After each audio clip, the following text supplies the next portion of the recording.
Santos. Curling delivery. It's got in. Oh my goodness me. Atletico Ottawa have won it with the last kick of the match. Would you believe it? What drama in Ottawa.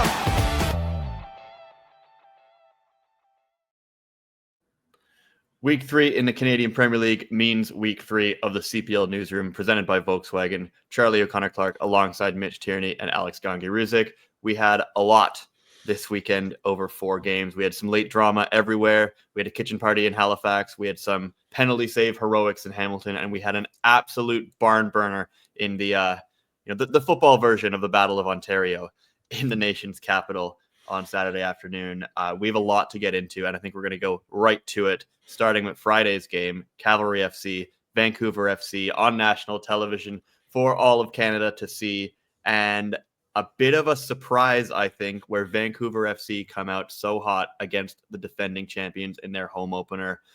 Maybe unlucky not to come out of this game with more than a 1-1 draw. Let's start with Vancouver because it seems like they might have found an effective system for this young squad, right, Mitchell?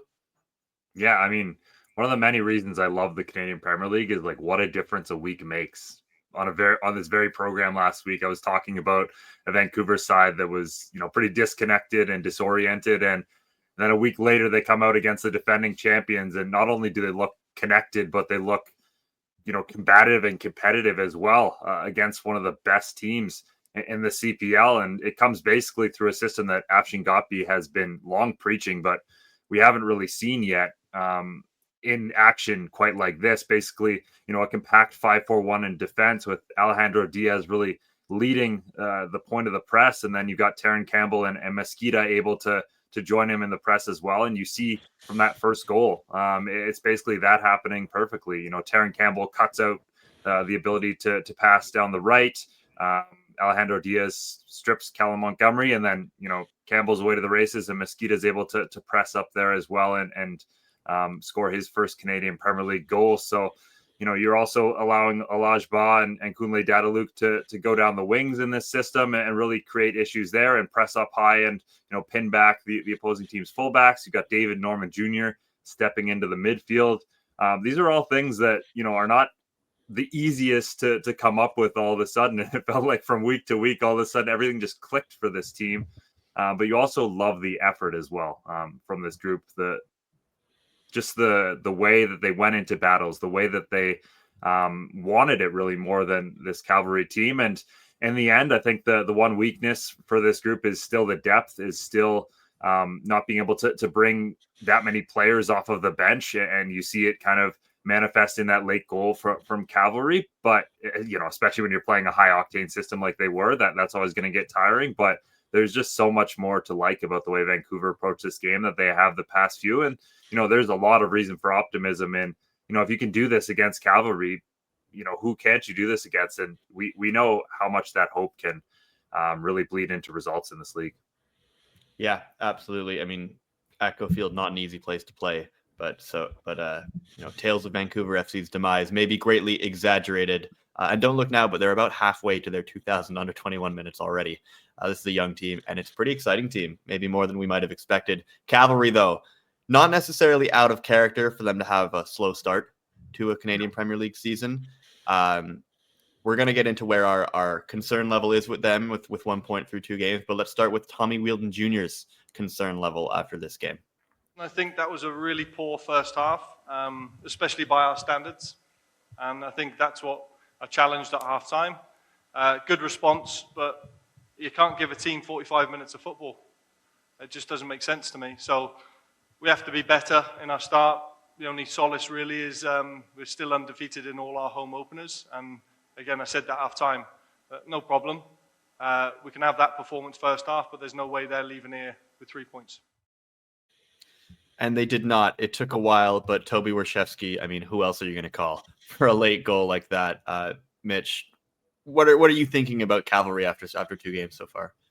Yeah, I think the biggest lesson is you can't start like that against anyone. I mean, they're incredibly lucky that Marco Carducci was on his game in this match, and denies Alejandro Diaz a great chance, denies Emerick or not Emmerich Futzing, Kevin Podgorny, a great opportunity when he got him in behind late in the game. He was brilliant, and he kept them in it and allowed them that opportunity to, tie it late. But against most teams, and even against this Vancouver team, most weeks, I don't think they're getting away with that. So obviously, as you mentioned, anytime you raise alarm bells about Cavalry and probably Forge at any point in the season, they're probably going to make you look silly. So I don't think we're going to do that just yet, but they do. It is worth noting, have a pretty important stretch coming up right now. They play Ottawa at home, which is always a difficult game. And then they go on the road against York and Halifax, both of whom will be very hungry to take points off them. And in the middle of that, of course, is Edmonton Scottish in the Canadian Championship. So, for an ambitious club like Cavalry, this is a pretty important stretch, and they're going to want to certainly start games better. And I think just find a better mentality over the next few weeks, because if they don't, they could have some pretty costly results here, I think. Yeah, absolutely. But on the plus side, as I mentioned, Toby Warshevsky. Alex, I want to bring you in here very quickly before we move on from this game. You've watched a lot of Cavalry. You've watched a lot of the CPL. Is Toby Warshevsky the best player in the league? In terms of just like what he's able to pull out of a hat, he's definitely up there. I just for me, it's technically what he's able to pull off. Mm-hmm. Like, not a lot of strikers are able to just kind of drift out to where he was. He was good, like 20 yards away from goal, just touch, half volley, bottom corner. So casual. I think that honestly, I think with Tommy Wheeldon Jr., what's been fascinating is Warshevsky always had this. Like that FC Edmonton season, both of them he had, or bonkers with the level of support he had around him. He was just winning games on his own, or at least making things happen. What I've loved with Cavalry is just like he's had an element of work rate, consistency. There's a system almost built around him, tailored around him. And when you see him, he doesn't have a great game by his standards, still pops up with a 20-yard goal like that just shows his talent. He's really a true like match winner in the sense of like a guy who wins you games. Yeah, he certainly is, and he was during the playoffs last year. The thing that I keep hearing from defenders about Warshevsky is you just don't know what to do with him, because if you close him down, then he's going to beat you and he's going to be in behind you. If you give him space, he's going to shoot, because he can shoot from pretty much anywhere. So he's just a nightmare to defend against. But speaking of defending, there wasn't a lot of it in Ottawa. This weekend, we had a 5-goal thriller. You like that, Mitch? We had a 5-goal thriller in the capital between Atletico Ottawa and York United. 3-2 it ends for the home side, but this one was so much fun. There were some insane goals. There were some drama. There were some pleasantries exchanged. I think this game set a CPL record for fouls in total. Is that right? I think there were 47 fouls, yeah. Yeah, so Mitch, let's go back to you here, because we were talking about this over the weekend. Is Atletico Ottawa versus York United becoming the best rivalry in the CPL now? Right now, I think absolutely York United and Atletico Ottawa is the best rivalry in the Canadian Premier League.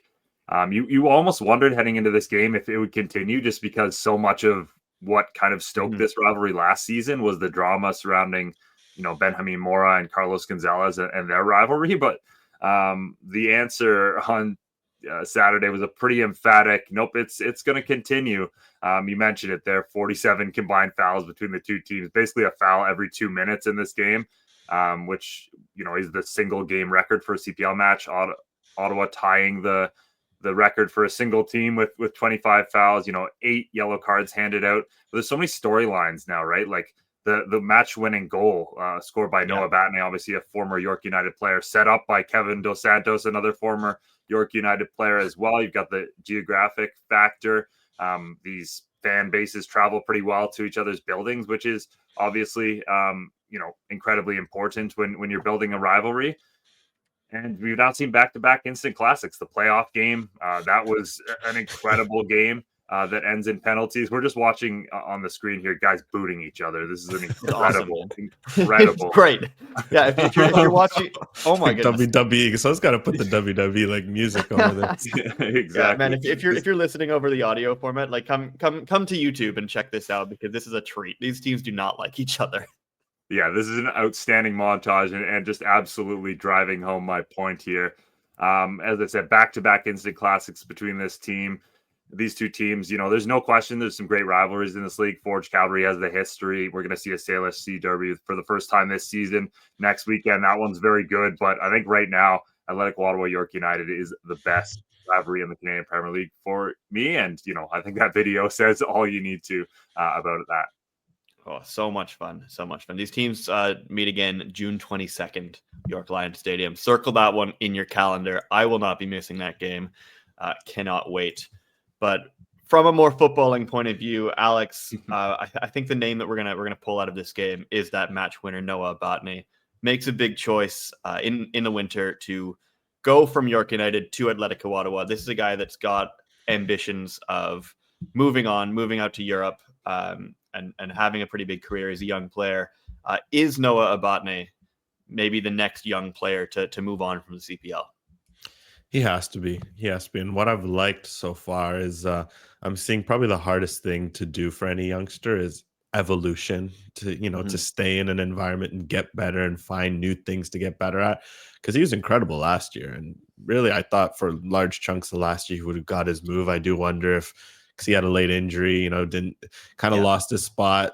I feel like that was kind of what held him back. He's thinking, okay, I got to go have another year. And what I've liked, he's gone to Ottawa, new system that suits him well. But I also like little subtle details, like him and Amir Didic. You 9 times out of 10, you'd put him in the middle of the back three, given his size, given his experience. No, Diego Mejia's like, I like this Abotny kid. I'm going to put him right in the middle of my back three. He's going to be the at the heart of everything I do at the back. He's going to be leading the build-up play.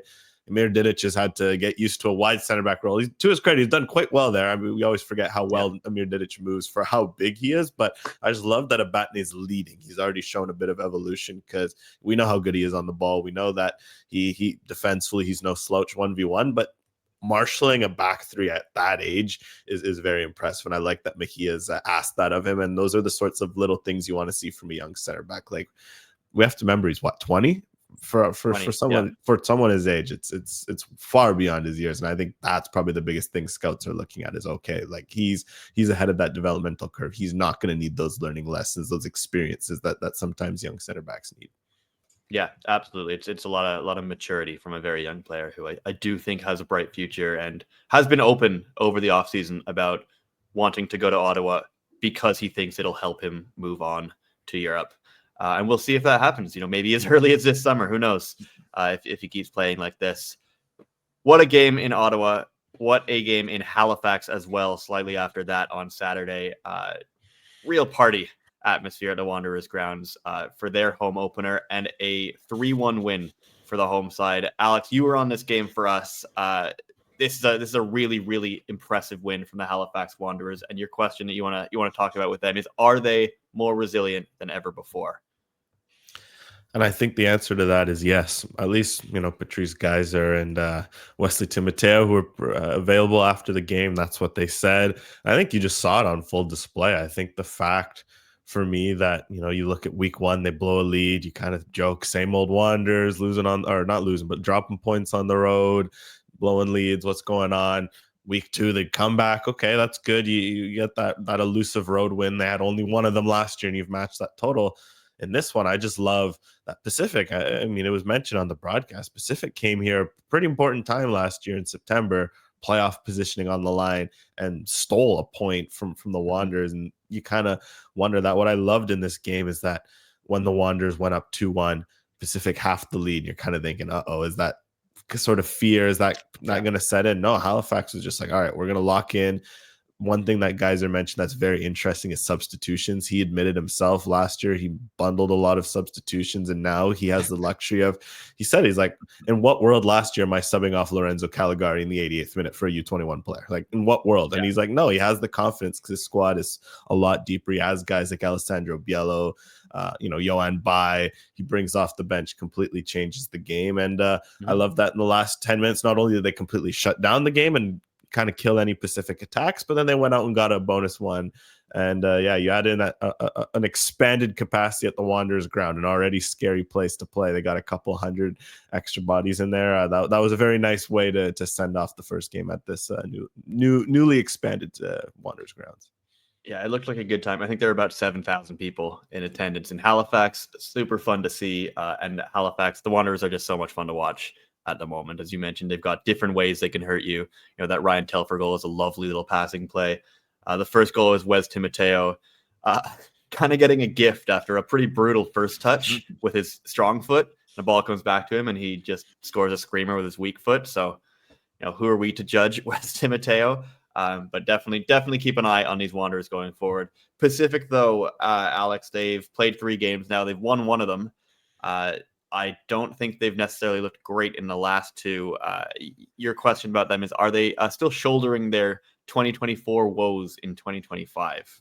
What does that mean? Yeah, it's a bit of a deep question, but I think because the performance in this one was good overall. Because I think the one at Forge, I mean, I was there. They looked off. Like, guys were shanking passes out of play with no pressure. Just everything looked off. They looked better in this game. They were stringing it around. Their pass percentage was higher. They held 55% of possession. Like, that's a throwback to 22 Pacific going on the road and trying to dominate a game. Yet, for whatever reason, I mean, you could see it with the chances they created in the game when it came down to just the key moments. Like, here, first minute on the road, breakaway. He just didn't pull the trigger, Daniel DePoli. Here, Ronan Kratt, finds Marco Bustos. You expect, sends it 20 yards over the goal. Caden Chung, there we go, drops to Ronan Kratt, scores a screamer week 1. Well, again, could he taken a touch? Could he have just gotten his shoulders over the ball? This one, harder to blame a Keshavars. He did well to get it on target, but that's one. Maybe you put it a little higher, you put it somewhere else in the net. Yesley isn't able to save it as comfortably as he did in the end. It just looked like whenever they got to the final third, it's either you're rushing it. Josh Hurd after the game interestingly mentioned a bit of excitement in front of goal from his teammates, that they were maybe so eager to score, but also as a little composure. Could you take a touch and pick out, especially you're playing on grass? I kind of mentioned it. They didn't want to go there in terms of excuse, but the grass, you don't want to be taking first time shots when it's there. It can bobble. You see that with the Wanderers doing a good job of settling themselves. And I think for Pacific, you see that element of, they know they're playing well, but they want to just, get the hibbity jibbities out from last year, and you could kind of see them manifest itself in this game. What? Couldn't find a good word to say bad luck. So yeah, no, I definitely. I mean, it's a Pacific team that needs to find a way to score more goals, and it's definitely something that they're thinking about. That they did not score enough goals last year because they weren't clinical in front of goal like this. So I think certainly it'll be a focus, and I think it is.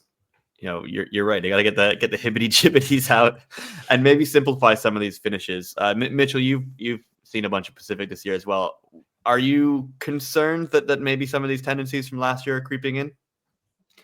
Potentially. I mean, again, it's very early, and it's a new system. The good things, the positives, Dario Zanatas scoring another goal in this game, and having a player like that who's scored consistently to start the season obviously matters. But I think I need more time with this group because it is so new, and there are so many new players to see. And obviously, anytime you're, especially in attack, I think you're trying to build a attacking group with so many new players, it can take a bit of time. But yeah, again, when you have so much of a burden from last season, as Alex rightly pointed out, it does weigh on you a little bit more when you know that you scored the fewest goals in the league last season.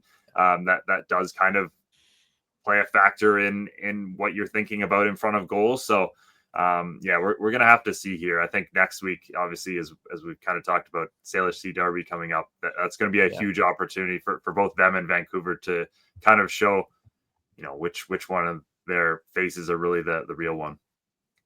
Yeah, big one next weekend at Vancouver FC. All right, let's move on to the last game of the weekend. Forge and Valour. This one I enjoyed a lot. Valour, a team that I know that a lot of us were actually quite high on going into this season. They had such a good preseason, and then they just were not good enough in week 1 against Pacific. But they got a rare luxury of a week off in week 2 of the season. They had a bye week, and Phil DeSantis talked about it, about how he was happy that it came at that point. It kind of let them restart and almost start their season new and forget about that first game. And they were really impressive. I think I want to start my discussion with them just with this clip from Sean Hundal, who spoke a bit about how that week 1 at Pacific is just not the team they want to be. So let's hear him break it down before we do. Everyone in the locker room's happy. We came here in preseason. We had a good result against them, and we know last game in Pacific, it wasn't us. That wasn't what our team's made out of. The energy levels, top to bottom, everything we showed that day, it wasn't us. And it kind of sucked that we had that week off. I think everyone wanted to come out and show what we can do, and I think this is just a building block for the next game. And we're just excited to go home and play our first home game. Candid and honest from Sean Hundal. The players didn't want to be off over the weekend, but or last weekend, but I think you could tell that they were a little bit refocused. Valour, by the way, kind of have always been a bogey team for Forge. No CPL team has won more regular season games against Forge than Valour, which is maybe a surprising stat given the fortunes of these two clubs over the years, but just a really, really impressive, especially first half performance from Valour, who were more aggressive. They were more physical. They had more energy. They are going forward with the ball every time they got it. This feels more like the Valour that we've gotten to know over the years and the Valour that I think they want to be. And that's what they were all saying after the game was, it's very important for them that they are, they want to be the hardest working team in the league. And they think that that's how they're going to build results and put together performances. They're definitely a little bit lucky that Jonathan Viscosi was able to save that penalty, but it would have been cruel if they had not gotten anything out of this game, right, Mitchell? Yeah, I think so, certainly. And one thing that just thinking is very interesting in their mentality going into this game is, Cavalry in their week off called it a false start, in the fact that, they obviously were a little disappointed. I know the preseason was a little different for them with CONCACAF, but they called it a false start and kind of, looked like it a little bit in their game in terms of coming out, just a little bit sluggish and not starting well. But for Valour and them framing it as a restart, they come into this game and, immediately are on the front foot. They get that early goal. I don't know if the over-under on Chris Twardek bicycle kick assists is going to be this season, but you got to start setting it high because he had one. He did try multiple times, to be fair. Yeah, exactly. So that's something to watch out for going forward. But yeah, I think this is a really important performance and result for a Valour team, obviously, who we know what happened to them on the road to start last season.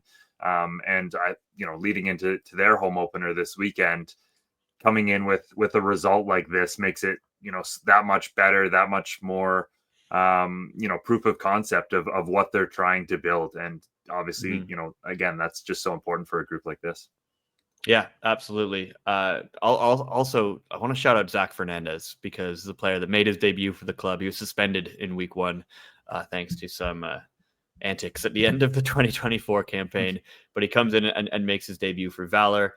And just instantly, the energy he brings, the kind of grit that he brings to that right side is just so much fun. I mean, he's a player that is a nightmare to play against. He's just so annoying for opposing fullbacks and opposing wingers. And you can see he's kind of building a bit of a partnership with Chris Twardek. These two players are both able to play on the wing and at fullback, so they're kind of able to cover for each other. If Zach wants to go, Chris Twardek can sit back and he can cover for him and either or. So that's a pretty fun partnership that I think we're going to see develop for Valour. But as you mentioned, Mitch, they're home next week for their home opener against Halifax. Not an easy game at the moment. Turns out the Halifax Wanderers are a tough out, even when they're away from home at the moment. But we'll see, a lot to like, I think, so far about Valour, at least in this game. Forge, however, let's talk about them. They start the season 2-0, perfect, didn't concede a goal. And then they come out in this game and they were bang average, according to Bobby Smirniotis.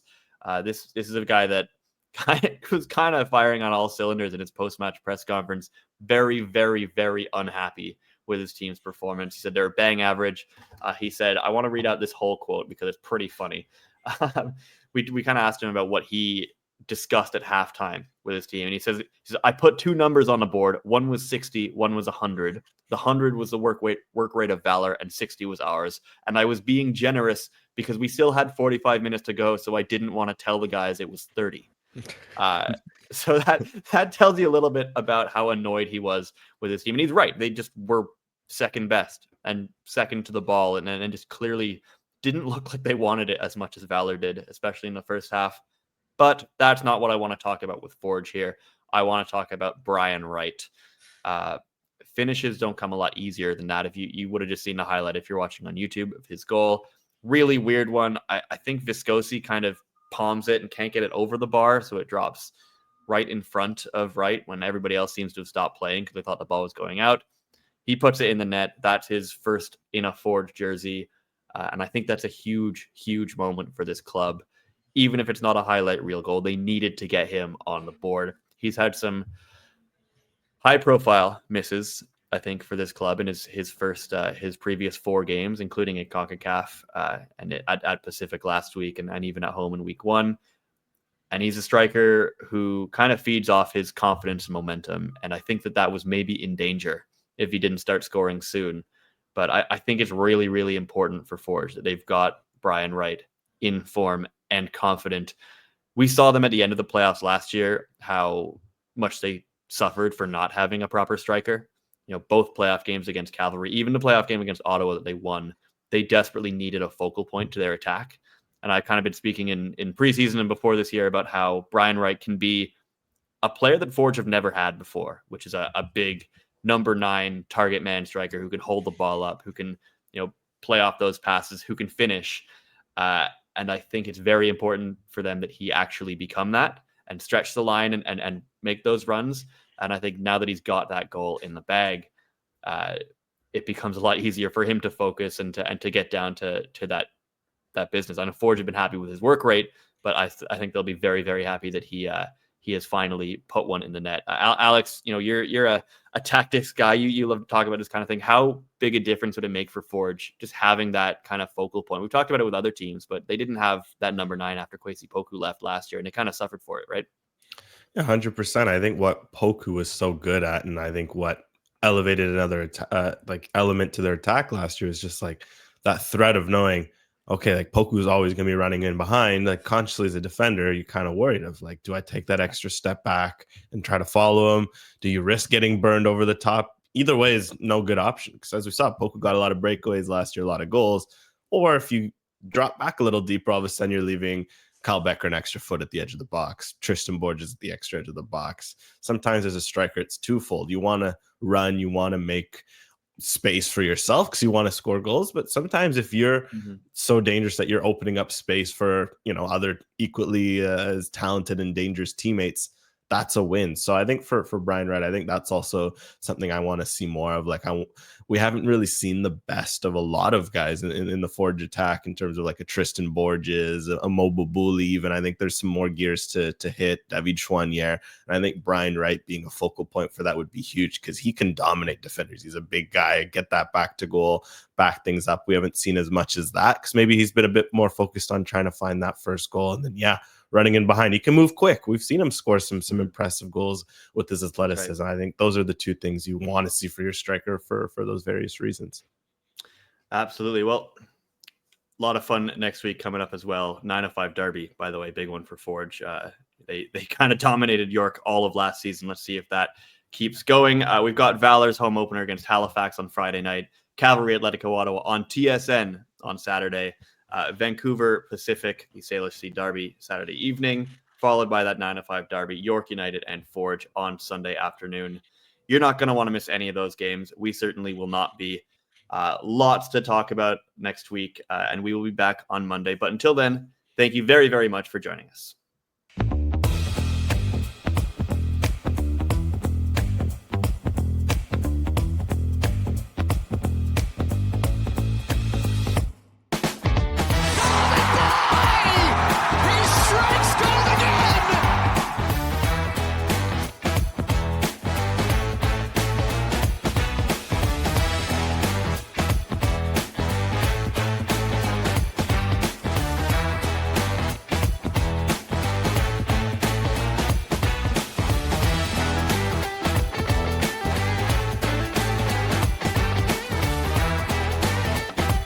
Santos, curling delivery, it's got in, oh my goodness me!